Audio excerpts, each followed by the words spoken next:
నేను మంత్రోపదేశం తీసుకున్నాను, సుందర చైతన్య శిష్యునే నేను కూడా. కానీ ఆ ఆశ్రమం లోపల జ్ఞానబోధ జరుగుతుంది. కానీ దేవాలయాల్లో మాత్రం మరి కేవలం ప్రసాదం తీర్థం అంతే. చెప్పరు, మనం కూడా వినం. మనమే సుంటాం తీర్థము ప్రసాదం అంతే, పో అయిపోయింది. పో ఇక్కడ యజ్ఞాలు జరిగితే భోజనం అయితే అయిపోయింది. ఇది కాదు, సారాంశం వినాలి. ధర్మం అంటే ఏంటిదో వినాలి, యజ్ఞం అంటే ఏంటిదో వినాలి. ఇప్పుడు రాయేశ్వరు అంత చక్కగా చెప్పారు. కాబట్టి ఇటువంటి ఒక జ్ఞాన సంపద మనం తప్పకుండా పొందాలి, మనం తప్పకుండా దీన్ని వినియోగించుకోవాలి. ఇటువంటి దానికోసం కాబట్టి మీరు కాదు, నేను చూసుకోవాలి. అందుకొరకే ఇది మోక్షని, ఇటువంటి దాన్ని మనం ఇంకా అభివృద్ధి చేసుకొని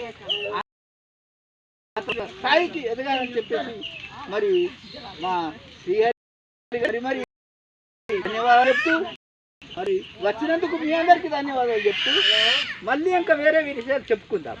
ఎందుకొరకంటే ఆకలి అవుతుంది.